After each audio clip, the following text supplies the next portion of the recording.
Hello, readers, and welcome back to Reading in the Middle, the podcast where we explore the stories that connect young readers to new ideas, new perspectives, and sometimes even to their own family histories. Today's guest is Jason Douglas, a Ringo Award-winning graphic novelist, playwright, and public school teacher who spent more than 25 years in the classroom before pursuing a lifelong dream of creating comics. His latest graphic novel, Jane American, has already made history as the first fully self-published graphic novel to win the Ringo Award for Best Original Graphic Novel, inspired by Jason's late grandmother, and set in Southeast Michigan during and after World War II. The novel follows Betty Jane Johnson, a young girl whose life is transformed by loss, responsibility, and a choice that will shape the person she becomes. But Jane American is more than historical fiction. It's a story about self-worth, belonging, courage, grief, and the challenge of becoming who you are when the world expects something different. Through Jane's journey, readers discover that the questions young people face today aren't all that different from the questions young people faced 80 years ago. In our conversation, we'll talk about family stories, hidden history, teaching, graphic novels, and why some of the most extraordinary stories can be found in ordinary families. Here's my conversation with Jason Douglas.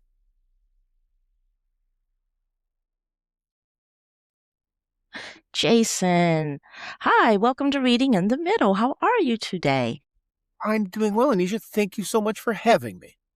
Oh, a pleasure. So, Jason, we're going to be talking about your latest book, Jane American. And after looking at the opening of Jane American, I really want to talk about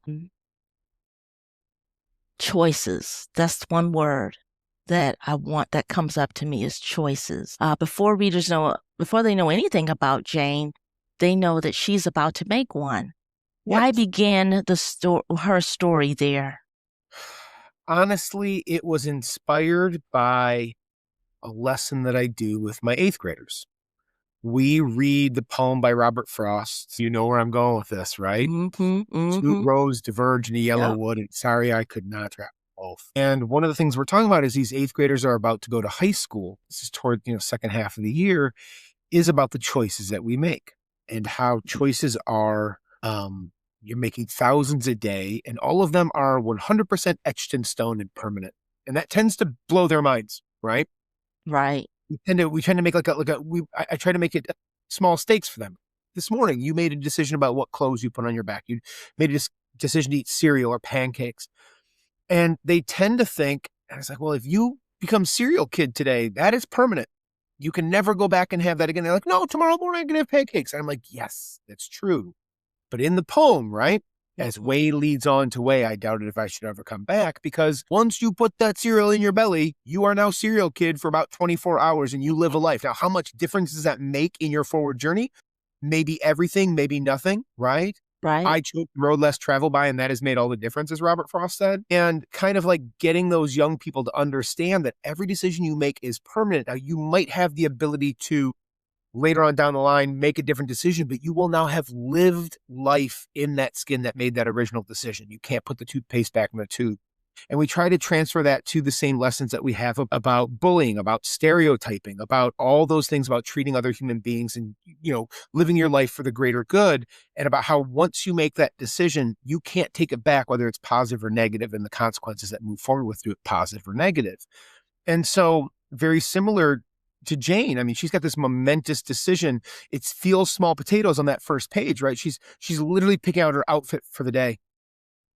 What will that determine who she is and who she's going to reveal to the world, who she actually is and she can be going forward, is a huge decision. every single decision we make every single day has future consequences, whether we think it's Mhm. big, middle, or small in the moment.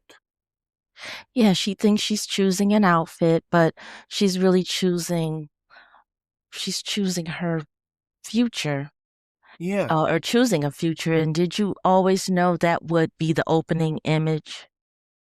Yeah, I did. I think so. That's the kind of thing. So when I write, and this is I've written 3 graphic novels now. And when I write, I like to know my story beats. I like to have a structure, a skeleton to begin with, right? I know where point A and point B and point C and maybe a conversation here or there, and I like to hash out the beats and then let the story tell itself and fill in the gaps in between, which might change along the way, right? I know how my books end before I start to actually write them. That doesn't mean that the ending is going to be the same as I envision it by the time I get there.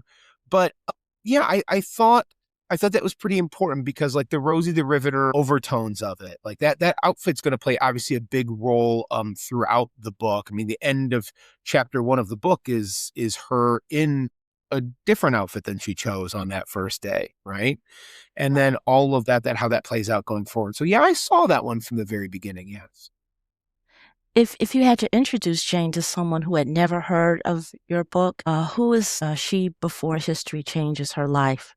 Oh boy. Well, I'll tell you this about Jane, and then I'll tell you who she comes from in the real world too. So we're talking about a World War II coming of age tale, right? With superhero undertones. It's got hints of Archie 1941. It's got hints of Superman for All Seasons. Mhm. But it is a deeply researched, historical fiction novel with a lot of family connections to my real life. And during those war years, Jane is every teenager. She is living a life of family, of stability, of hope, till she's not. Until the war, as it happened to so many people, brought tragedy to her front doorstep. But in the case of Jane, it changed her in unbelievable ways that are better left hidden. Insert your metaphor here, right? Right. Now, the end of the war comes and reality comes for us all. And in Jane's case, dad's not coming home. Society has determined that mom can no longer be a Rosie the Riveter and support her family. And it kind of leaves Jane with this choice. She can stay safe, she can stay hidden, or she can embrace who she really is and now what she can, wink, wink, truly do for the sake of everybody that she loves. Now, it's full of those universal and relatable and age appropriate themes about identity, about self worth, about gender, you being you in a world that tells you that's not okay. But this is also a deeply personal story to me, Anisha, because it is named after and inspired by my late grandmother, who went through all of that 80 years ago. And very much dedicated to every kid who's gone through my classroom the last 26 years, the 4th graders and now the 8th graders who are still struggling with identity today. And between you and I, only getting more difficult. Now, you said this was inspired by your grandmother. Was there a moment during your research when you stopped seeing her as grandma and started seeing her as a teenage girl with dreams, fears, and Oh, ambitions of her own? yes, absolutely. So, in the very early stages of research, I was absolutely given the gift of having a research wingman on this book. Happens to be my now late grandfather, who, at the age of 99, when he realized he wasn't going to make it to 100, made me promise that this book that he had helped me research, this book that contains the name and likeness of his high school sweetheart, my grandma, would see Mhm. print.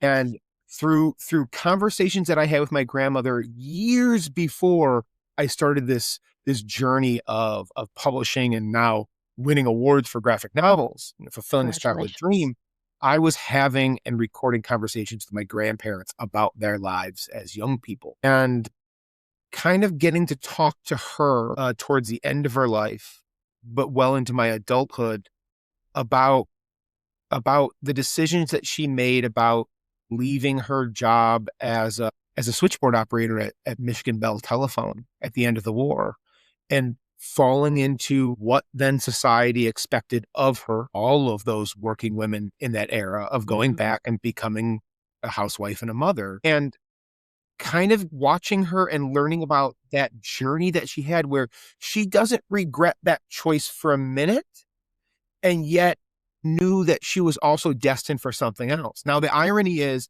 and a lot of women coming out of World War II didn't necessarily get this opportunity, but in my grandfather's retirement, when he was working for Michigan Bell, there's an organization. Have you heard of like Lions Club and Well, Kiwanis, yep, yes. Rotary? So Kiwanis, my grandfather, who's also named and portrayed in this book, became president of Kiwanis International, like all gazillion different countries. And my grandmother and he basically, during my youth, traveled the world, met world leaders, and like made deals for charitable organizations for children, which is kind of what Kiwanis does. And in that role, my grandmother got to take the education that she got, and she was turned into a speechwriter and a speech giver and a very, very powerful female figure in so many lives. Something that I think she knew she had the potential at 18 to be, Mhm. and then kind of put it on hold. And then much more later in life, kind of fulfilled that dream. And that always does my heart really, really well to think about that. And one of the questions that the book asks that I couldn't stop thinking about is what happens when the future you've imagined yourself disappears? Was that the question you were exploring while writing Jane's story? Oh, for sure. I mean, one of many, honestly, if we're going to be completely honest here, because me fulfilling this dream of of writing comics, of writing graphic novels, I kind of came into that through the back door. It was a dream of mine that I had probably latently sitting there since I was about 12. But I was writing plays for the elementary school drama club and the middle school drama club that I was running at the schools I was at. And I'm telling you, blissful ignorance, irrational confidence. When I finally had that impetus, the catalyst, it's like, I gotta fulfill my dream. Boy, did I think, well, how hard could it be? I can write a one-act play in my sleep. I got a couple of those published. Ooh, is it so much harder? The balancing act when you're doing a comic strip. Oh my God, dozens and dozens and dozens of things. You are balancing, balancing prose, you're balancing a story, you're balancing theme, you're balancing character, you're trying to learn a format of a script that, how many indents do you need before the word balloon versus the sound effect? Panel size determines the pace of the storytelling, right? Do you want the reveal on the facing page? Do you want it on the turn page? And for me, I've discovered 3 graphic novels in that as much as I'm a fan of comic books as a medium, I think it's probably the most malleable medium out there for storytelling because it does so many things that film does and things that film doesn't. So many stuff that prose does, but stuff that prose doesn't. It's very shapeable. It's maybe the most complicated thing to write, but I love it. Okay. And yeah, so I was balancing those ideas. I was trying to imagine that as not only plot points, but theme points among a dozen other things. So like complicated, but very rewarding too. And also, and I don't want to forget this, but the relationship between Jane and her father, that really grabbed me immediately. Yeah. We see a little girl who believes her father can do and fix anything. What did that relationship come from? Was that part of that research too? Yeah, absolutely. He's actually named after my grandmother's parents. Like her parents in the book are named after my great grandparents. A lot of family names in the book. A lot of real places in the book that my family interacted with in the Detroit suburbs of Plymouth, Michigan. And I mean, that's, gosh, whether you listen to like the pitch or read the back of the book or not, like you can kind of sense that almost World War II trope of dad's not coming home. So there's a lot of emotion there, that connection. And it's probably, it's one of the major driving relationships in the book. I mean, she's got dad and what the weight of his presence and then lack of presence has for her and the kind of decisions she makes once she manifests the things that nobody else can do.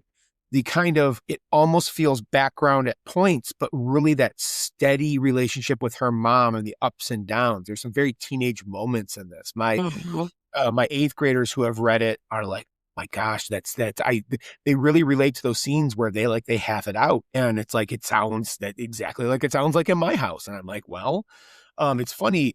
Probably the greatest compliment that I've gotten on this book. And this book just won Best Graphic Novel of the Year at the Ringo Awards a couple of months ago. Yes, And yet the congratulations. greatest compliment, well, thank you. I mean, history making, right? The very first completely self-published book ever to win the second biggest prize in comics. It's nuts. But a bigger compliment than that is when my 8th graders say, we read The Outsiders, 4th marking period, and we read Randy Pink's book about the burning of Black Wall Street, about the Tulsa massacre in 3rd marking period, called Angel of Greenwood. And these are 2 books that the kids really relate to because the teenage voices are real. I mean, 1, because Randy is a genius, and 2, because S.E. Hinton wrote The Outsiders when she was 15 and has a 14-year-old boy narrate it. And the compliment that I got from these 8th graders, especially this year, were like, oh, you got the cheat code. It doesn't sound like some middle-aged white guy writing teenage voices. And I'm like, oh, why is that? And he said, well, you got the cheat code because you spend all day, every day with us and you haven't grown up. And my wife will tell you the same thing, but in a much less positive way, if you follow my drift. But that's kind of it. So like, channeling her voice and channeling our voices is kind of that. But like, I love this story because it means so much to me. And those relationships, I mean, you've got the one with mom, you've got the one with dad, and then you've got the one with Lorna, who becomes her best friend starting in chapter 2. And that's like the other element that's historically accurate that you need to bring into this book because, Randy gifted me. We brought her book, Angel of Greenwood, into my school district as curriculum for all of 8th grade. Like I went to bat with the school board and said, we need this book because this is history that has been swept under the rug for about 100 years. I want a book in my room that is not only showing that hidden part of American history, but the diversity that comes with having this brilliant woman of color writing this novel that is just so raw and powerful that teenagers of any shape, maker, creed relate to. And as a thank you, she edited my book. And it was funny. Now, this was not the plan in the first place. She's like, okay, we're going to avoid any white savior complex at the end. We're going to take care of that and stuff. And she was amazing. But like the authenticity, what we talked through was that relationship between Lorna and Jane and how the bonding over what they both have lost family-wise, what each of them still have. One has lost their mother, one has lost their father, one still has their father, is this very powerful figure, also fought in the war, but came home, and all the complicated feelings with that. Randy and I were really proud about tying so much stuff back to Tulsa in 1921 and having that history in there and having that as part of Lorna's story. I mean, she's really the co-lead when you look at chapter 2, 3, and 4, and having them together facing the adversity of youth, the adversity of a society that tells both of them that they don't belong for a variety of reasons, some fantastical, some just the reality of race and gender, and finding a way to fight through and persevere through all that adversity, relying on each other, is just something. It's that message that has meant so much to me over the last couple of decades, watching every shape, size, and make of child come through my classroom and fight against all those struggles in the real world.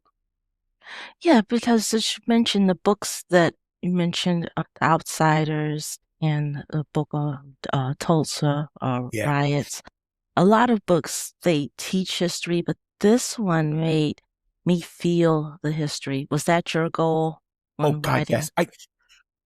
Annisha, I grew up as a student in like the 1980s going to the 1990s. If they had the acronyms we have in school today, I would have been labeled with about a half a dozen things. I was obstinate. I was the kid in the back. I was just cross my arms, refused to participate. And I'm coming from a family of teachers, right? Like I had my mom for 4th grade social studies. I had my for 6th grade health. That was even worse. I had my other aunt who taught 2nd grade and 4th grade, who was basically the one who taught me to read.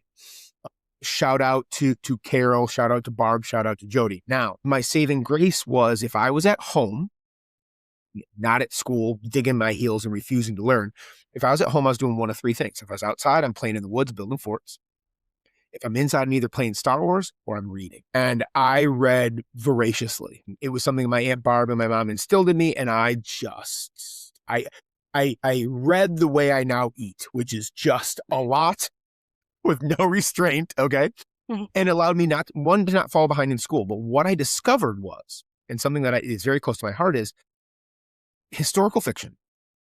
I'm a big dry history text guy, but I also love good historical fiction or good fiction that does its research. I truly believe that if you've got an author you can trust, you can learn just as much from fiction as you can from, Yeah.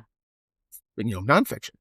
For me as a writer, I believe if I'm going to ask you to suspend your disbelief about something, okay, like in the case of Jane, if I'm going to ask you to suspend your disbelief that there's a 15-year-old girl who can lift a couple tons of steel above her head and run really fast, everything else you can trust me on.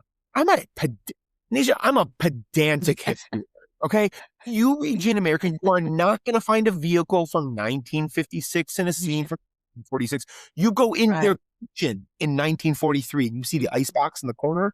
That Yep. icebox is sourced from an icebox from 1932. Not because I needed to go early, but because this is a family without a ton of money. They're not going to have the 1940, right? Right. Right.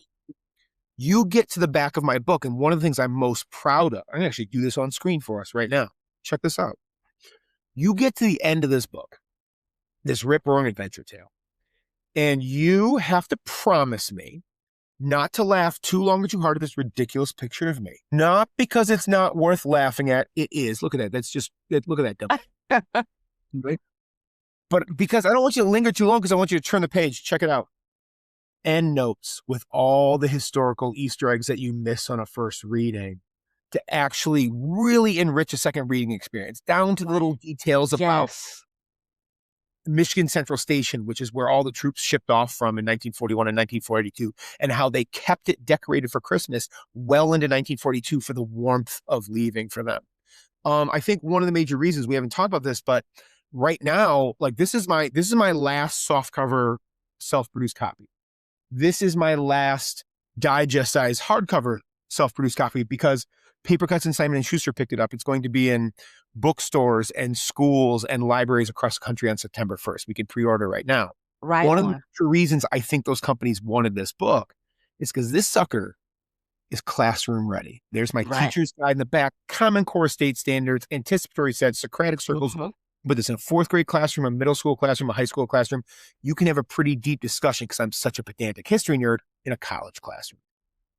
And this is great for our listeners who are librarians, who are educators. It's so important because they're looking for, books that their students can relate to and really like hook them in.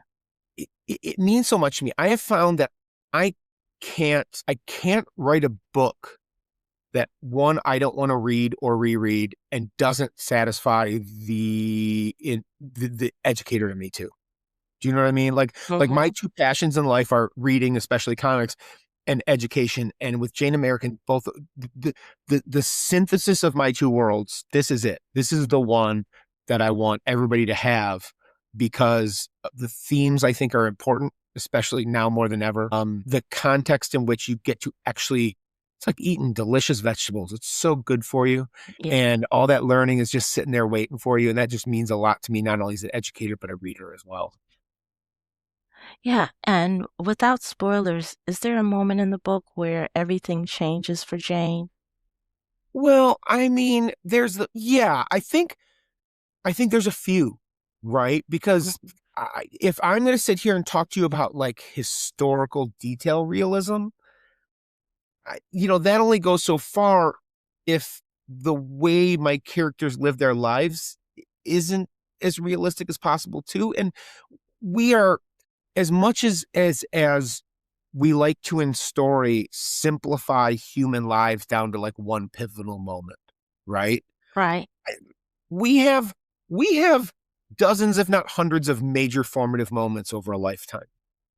And there is the moment where the news is broken that dad's not coming home. This is a very triggering moment for Jane. It's when she physically changes. But I really think the moment of meeting Lorna and them kind of, especially on Lorna's part, very hesitantly, but then fully the two of them bonding.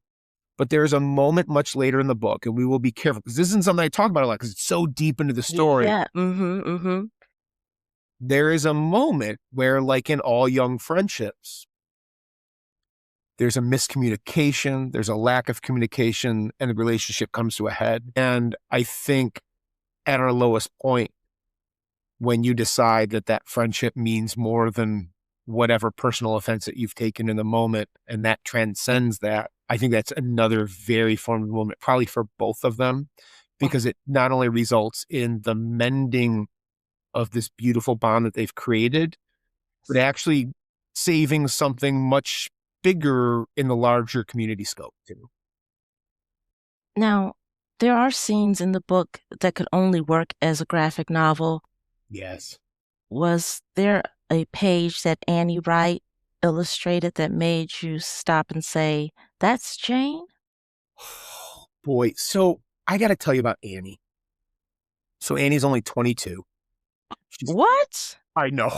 She's only 22 years old. She's from Muncie, Indiana. I mean, when she finished this book, she was 22 years old. She started it at 20. And this is her first published work. And when you take a look at what she can do with shape and color and emotion, it should not surprise you that about 20 minutes after I got off the stage at the Ringo Awards-winning Best Graphic Novel of the Year, they called Annie's name and she's Best New Talent in the country. So this is a double award winner. That's great. Yeah, there were a couple of scenes. There's this scene where Jane is in one beat admiring her little brother from afar as he's playing in this river. And then some minor tragedy strikes and she comes to the rescue and there's a bit of a panic where I remember looking at Annie and going, "Oh my goodness, you have leveled up." You see, we started this book as a one-shot, as a proof of concept back when we made this on our own before Paper Cuts and Simon & Schuster picked it up. And at 20, Annie was a very different artist than she was at 21 and 22. And she had to go back and redraw pages because she grew so much. And I think there's that scene. There is, it's the end of chapter 2, where there is a natural disaster and Lorna and her father are put in pretty perilous circumstances. Don't spoil anything. And I'm not spoiling, but there are Jane saying goodbye to her dad, Lorna and her dad post-tragedy, that the emotional impact of what Annie can put on the page. And it's too, boy, if you grab those two scenes, I'm like, can you tell that I'm thinking this in the moment? You're not prepared to say it. So the one is bright and stark because there's the isolation of there's this goodbye hug as dad's going off to war. And it's a whiteout page. And the two figures are just there locked in this embrace, him down on his knees. And it's, especially if you know what's coming, it is heart-wrenching. And then what Annie does with shade and darkness post-storm with Lorna and her father, also in the embrace of a type, and how dark that is with a little bit of light filtering in. It's a contrast, and yet it's a very parallel scene. And I'm so glad you asked. I don't think I ever thought of it that way before. But that's just a testament to Annie's ability to put emotion on. Yes, and she does. She really does. I can't believe she's 22. I mean, not to Crazy. But it is. And congratulations to her too. Yeah. That's wonderful. Jason, you spent 26 years as an educator? Last day of school is last Wednesday, and that's the last day of school in year 26. Yes. Woo, woo, woo. And what have children taught you about courage? And, what have they taught you about hope?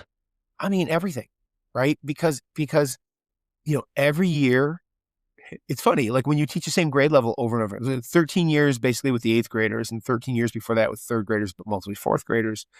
And it's like every year it's the same kids. Every year it's a completely different set of human beings, right? Everything changes, everything stays the same. Contradictory statements can be true at the same time. There's always hope. There's always something new to learn. That's the amazing thing, right? Like every single year. I mean, I've been reading The Outsiders of the 8th graders for 13 years, and I know that, Annisha, I know that book inside and out. Do they say stay golden? Do they say stay golden? I got as a thank you end of the year present from a kid just a couple of days ago. It's the Stay Gold basket. Everything is gold themed. There's like Gold Bond medicated powder in there. There's rolled gold pencils. There was a picture she did, a Pony Boy scene and reciting the Robert Frost poem in there. There was Wow. goldfish, some gold bookmarks. There was a gold paint pen that I actually took to the show I was at today to sign books with. I mean, yeah, it really hits with these kids. But what's really amazing is you think you've seen it all, and then they surprise the heck out of you. And and you think that you're tired and burnt out, and then they light your heart on fire and you're ready to do another year. They do surprise you. And sometimes you don't think that they're soaking it in. And then again, they surprise you. That's right. That's It's right. like your parents talking to you over and over again, and you're like, and they don't think you're getting it, but you really are. Yeah. You're listening. They don't think And you're listening. you never know what it is that's going to stick, right? Yes, right. The offhand comment that you have forgotten 30 seconds later, much less 5 minutes, is the one that positively influences or scars a kid forever. And so you got to be hyper aware of that, I think. I have tried to live this life as an educator and now as a creator behind the table at like conventions and shows, that like give the person who's there for you to do your job your absolute best at all times. It's not their fault if you're having a bad day. And for the most part, it's usually not even their fault that they're having a bad day. Like, why would you want to give them a negative interaction? Even if they're being a monster, give them your best. It might be the one thing that makes a difference, positive or negative, that you say or you do. So don't squander any of that ever. So when the student struggles, what qualities do you think help keep them going? Do you see Yeah. those same qualities in Jane too? Yeah, I think for me, like on the first day of school, I make the eighth graders a couple of promises, and I used to do the same for the fourth graders. Number one, the thing that drives young people the most nuts about adults is, and I promise them, I say, I will never, ever, ever say, do it because I said so. Do it because I'm the adult. Do it because I'm the teacher. Do it because I'm the parent. By the way, I'm a much better teacher than a parent. I've said that at home. I haven't said that in the classroom ever, because it's a lazy answer. Like if I'm doing my job, I don't have time for busy work in my classroom, right? Like if we're together, I've got a reason for what we're doing. And if it's not clear in front of you, ask, I'll tell you. There's a reason why we do everything. And then consistency, right? I will be your rock. Doesn't matter if I'm having a bad day, you're having a bad day. There's not gonna be one day where I'm like, hey, everybody. And the next day I'm like, like it's, Yes. I'm gonna be me from September through June, and you can rely on that. Okay. You just meet me halfway. Age is a number. You behave like a 5-year-old. I've raised 3 of them. If you need a timeout, I'll let you have one. If you want to, at 13 years old, if you want to have a conversation like you're like a 35-year-old, you want to talk about taxes, we can talk about taxes. It'd be boring. And I'm going to judge you on basically what you give me. And the same thing, like at the table, like at the show today, like whoever, like you bring your energy and I'm going to match it. I'm going to give you all of me and we're going to have a good time.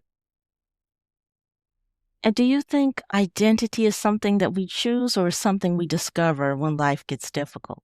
Oh God, it's all of it, isn't it? I just like, okay, so here's, in the last couple of years, not that this wasn't something I believed before this, but the advent and the leaping to the forefront of everybody's mind in education of AI has really solidified this for me. Yeah. Very rarely in education, maybe never, very rarely in life are extremes the answers, right? In the case of AI, the person who fully embraces it and says it is now everything is a fool and is going down a path of destruction. The person who digs in their heels and says absolutely not, at least in education, is also being foolish because it's inevitable. It's always something in the middle. And as far as identity goes, there are genetics at play. There are environmental factors at play. There are your life circumstances. There's your free will and autonomy to make a decision about who you are. It's a combination of everything, right? Right. Anybody who locks in and says, first of all, anybody who says you are you, those people can go kick rocks and jump in a lake, because who are they to tell you anything? You are the only person that is you. And how you come to who you identify as, who you are in life, who you even want to be, you know what? There's going to be 1,000 people who tell you something. There's going to be 1,000 circumstances that are going to influence that and try to push you in one direction or another, again, positively or negatively. But in the end, it's about what's in here and in here for you. And what is one lesson your grandmother taught you that you wish every young person could hear today? Okay, I'm going to give you a very real answer, but it's also going to be like, ooh, that's a bit flippant. This is something I teach 8th graders too. So, we got to do grammar, right? We've got to do a lot of word usage last time before they get to high school. And I'm really, really not all that strict. I mean, I'll teach you, like, we'll do homophones first, marking period, and I'll teach you the difference between there, there, and there. I'll teach you, one of the most misused homophones in the English language is good and well, right? I'm doing Yes. well because I'm doing good. I slip over that one. I'm not calling you out in the hallway. But my grandmother, Jane Johnson herself, was she a stickler about may, can, and will? And I will call out those 8th graders. She would. Now, I don't do this because I don't want to get fired, but my grandma would slap my hand if I got may and will wrong, right? She's like, can is ability, may is permission, will you is getting to do something. So the way I play it out in my classroom is, 8th grader comes in like, hey, can I go to the bathroom? I'm like, good God, I hope so. Like, and by the way, what a weird question to be asking me. This is September. We barely know each other. I don't know what your abilities are. Why are you asking me that? You tell me if you can go to the bathroom or not. Oh, you want permission? How are you supposed to ask? May I go to the bathroom? Yes, you may. Yeah. So is that a lesson that I'm trying to pass on to the youth of today and tomorrow? You bet it is. And that comes directly from Grandma Jane. But honestly, I mean, the more heartfelt answer, I guess, is what we've already. I think it's about you being you in a world that tells you that's not okay. And I think if my grandmother taught me anything almost abstractly because of who she became later in life, is it's probably also never too late for you to embrace who you really are. Okay. Even if sometimes, I'm not saying it's the right thing to do, but sometimes we buckle under circumstances. We buckle under the pressure of society or the pressure of family or the pressure of the now. But as long as you're still here and still kicking, it's never too late for you to be you.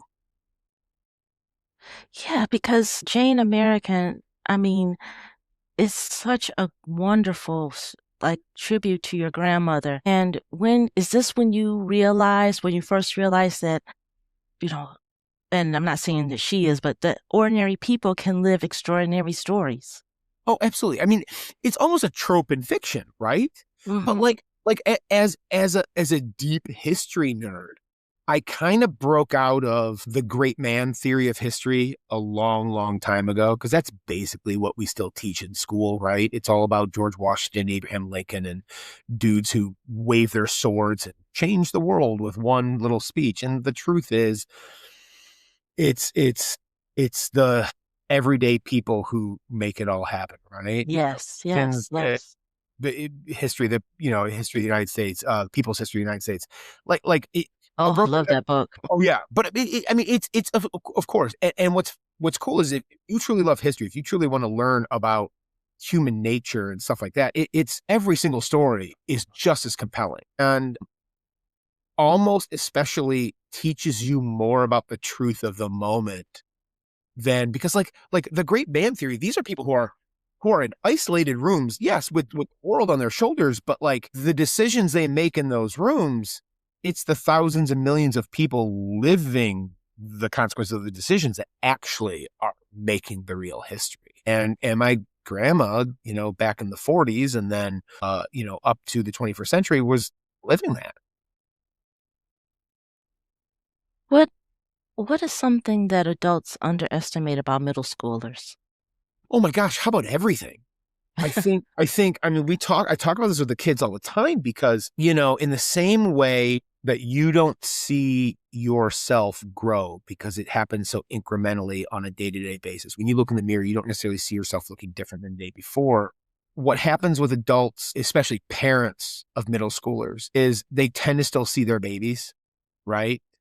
because they're not full grown adults yet. They don't even get the benefit of whatever kind of societal cliche is put on high schoolers as like young adults. They're still in middle school and they're in this weird, awkward in between phase. And so the parents tend to default to this idea that they're younger than they are, right? And they tend to Right. shield Yes. them from and keep them from a lot of realities that they're actually kind of ready for. But at the same time, kind of you know, knowing that there's these larger responsibilities and expectations on them at the same time, which makes this very confusing time in their lives even more confusing.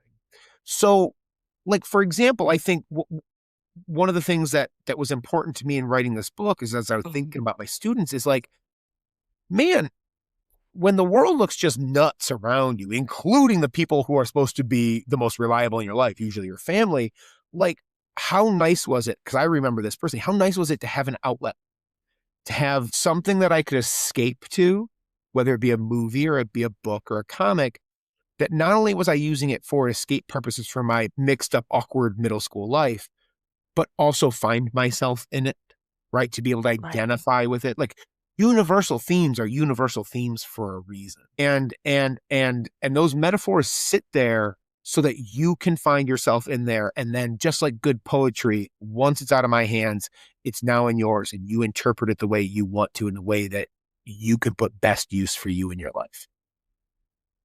Now, in the book, which page do you secretly hope readers spend the most time studying?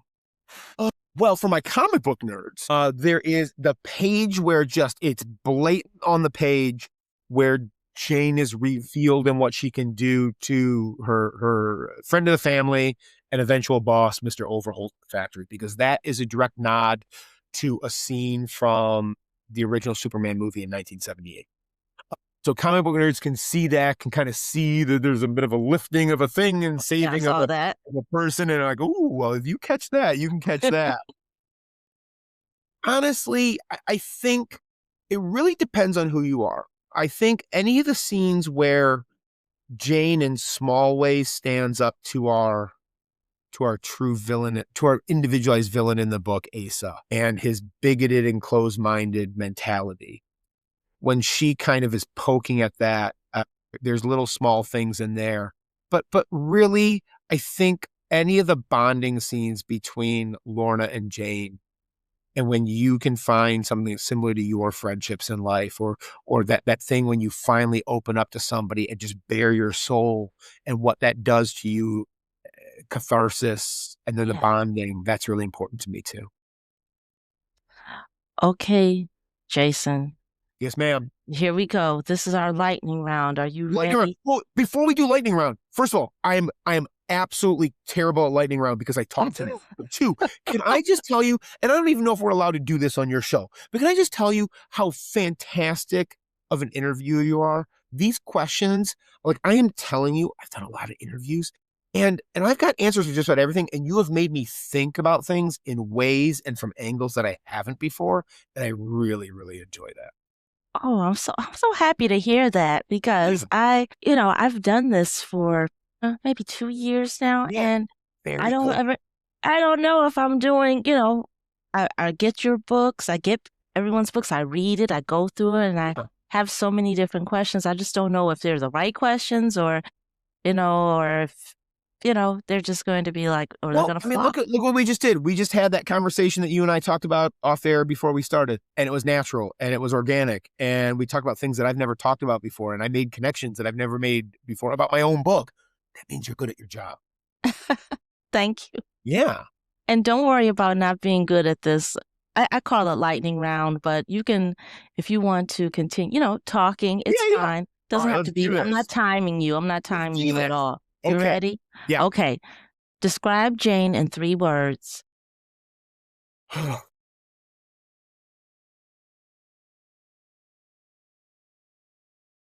Withdrawn,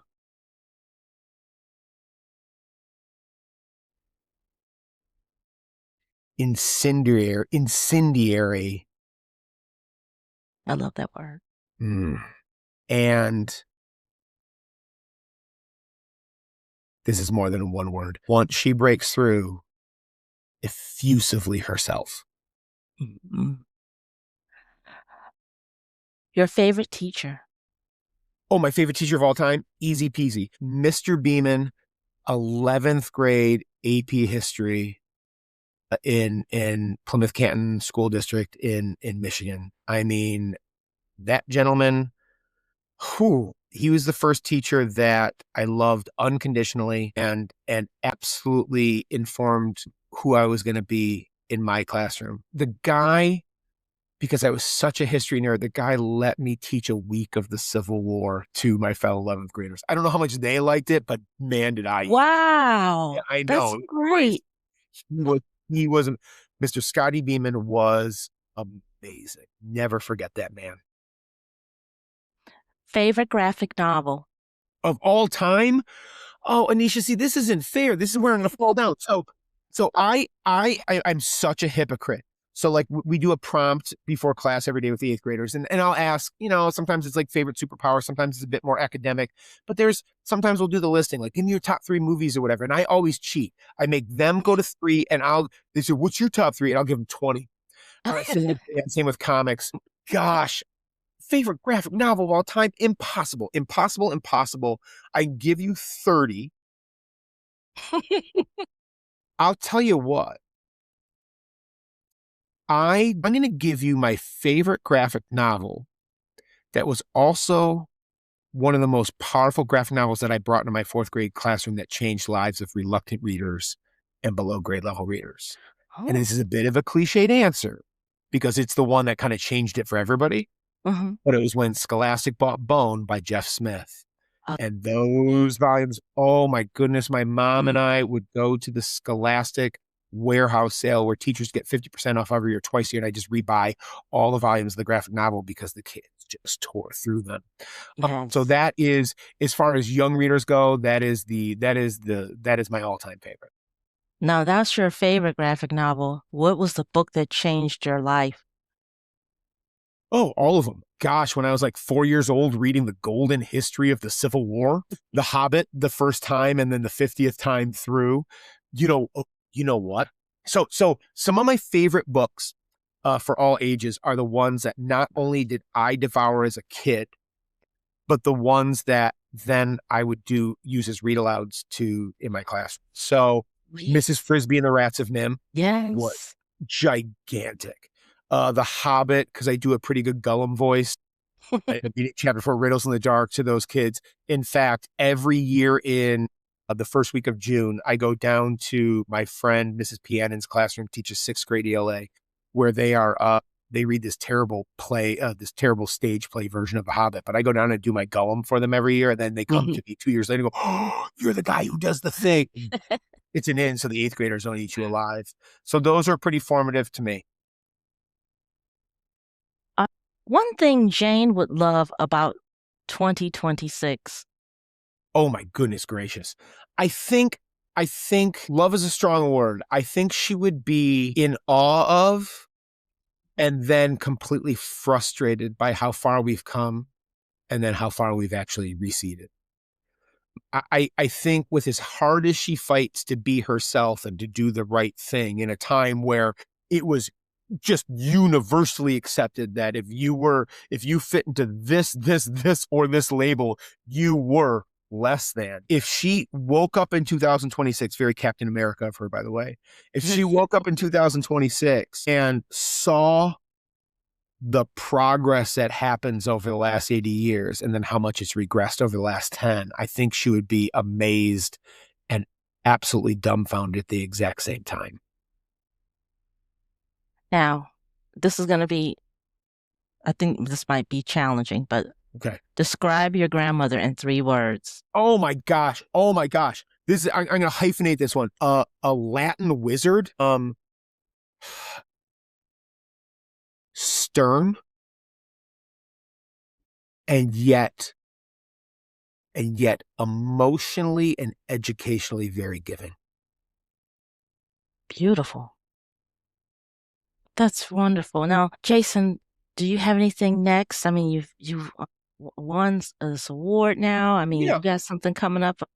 coming So soon? I've written other graphic novels, and I've got a new one that is not for young people. It's really a blood-soaked World War I werewolf tale. That is not for my young readers. That's just for my comic fans out there. That's something you can get from me at shows or reach out to me on Instagram.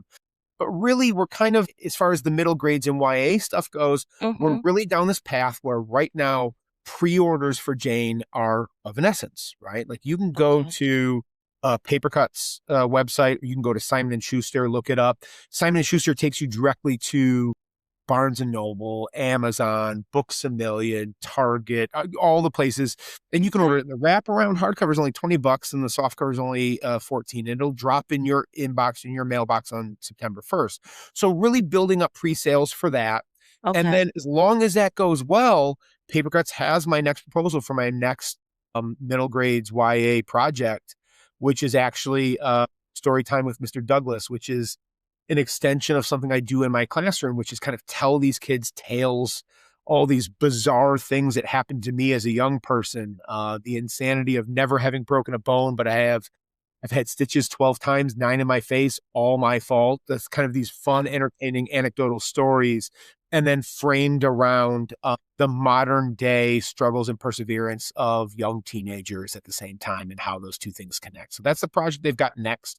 But we got to get those pre-sales up first because this book's got to do good because, hey, Yes. publishing world, right? It's all about Yep. Right. pre-sale. So, yeah. Yes. So educators, librarians, parents, go to Scholastic, go to Simon and Schuster. Can they go to your website Yeah, I mean, you also? can, yeah, if you actually just find me on Instagram at J Douglas Writes, reach out. I mean, I want educators and librarians reach out to me because I got a special deal for you, but I'll send you the link. But like, if you go to Papercuts or if you go to Simon and Schuster, you can find the book and pre-order it today. And if you've got an account on one of those things like Amazon or Barnes and Noble, click on it, they'll ship it to you. And for that, I mean, come, this is I really know. pretty hardcover and it's a digest size, Yes. $20. It's It's not bad for awesome. the yeah, and with the Mm-hmm. teacher's guide in the back and those end Mm-hmm. notes, it's really, I'm really happy because, hey, look, I'm a public school teacher. I don't need it. There's not a lot of money in publishing. I don't need it. I got a raise this year. I make like $50 a year. I'll be fine as a public educator. We're fine.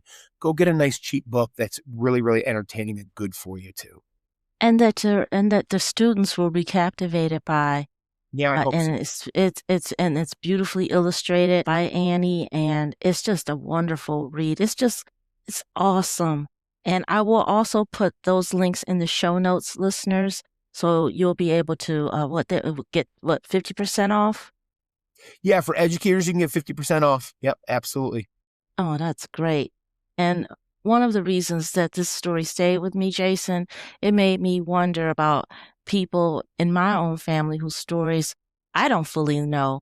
If a listener finishes this episode and decides to ask a grandparent one question tonight, what should that question be? Oh, just, you know what? It's not even a specific question. I am so glad we're going to end on this. Go talk to your elders, right? Time is finite. Our time on this planet is finite. Go talk to them. Let them tell you their story. Write it down, record it, Yes, give them a voice before that's not an option anymore. You will not, I promise, you will not regret it. you won't. I mean, you have a phone.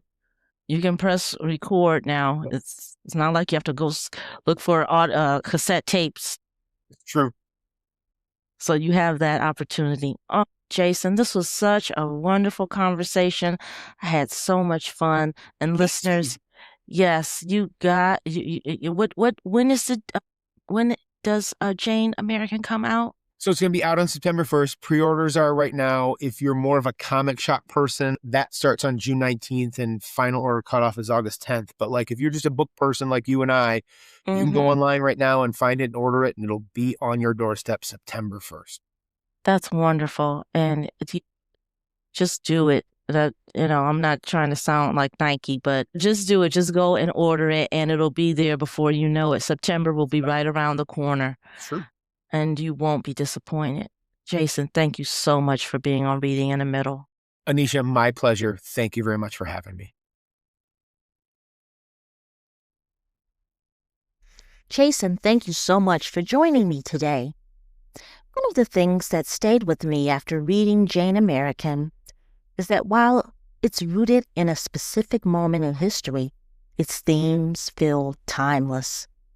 Jane's story is about belonging, courage, self-worth, resilience, and discovering who you are when life doesn't unfold the way you expect it. It's easy to see why this book has resonated with readers, educators, librarians, and award committees alike. Inspired by real family history and created by a veteran teacher, Jane American combines compelling storytelling with meaningful opportunities for historical inquiry, empathy, discussion, and reflection. For educators and librarians listening, Jane American includes extensive educational resources, historical endnotes, classroom discussion guides, writing activities, and cross-curricular connections. I'll include the links in our show notes to Jason's educator pitch deck, his video introduction to the book, ordering information, and a special 50% educator discount available through Paper Cuts for classroom sets, library collections, and school purchases. Whether you're a teacher looking for a powerful classroom text, a librarian building an engaging graphic novel collection, or a family searching for a story that sparks meaningful conversations, Jane American is well worth your attention. Now, Jane American will be available from Paper Cuts and Simon & Schuster beginning September 1st. But get your orders in right away. Thank you, everyone, for joining me on this episode of Reading in the Middle. If you've enjoyed today's conversation, please subscribe, leave a review, and share this podcast with a reader, educator, librarian, or history lover in your life. I'm Annisha Jeffries, and until next time, remember, every family holds stories worth telling, every reader has a story worth sharing, and every book has the power to help us see ourselves and each other a little more clearly.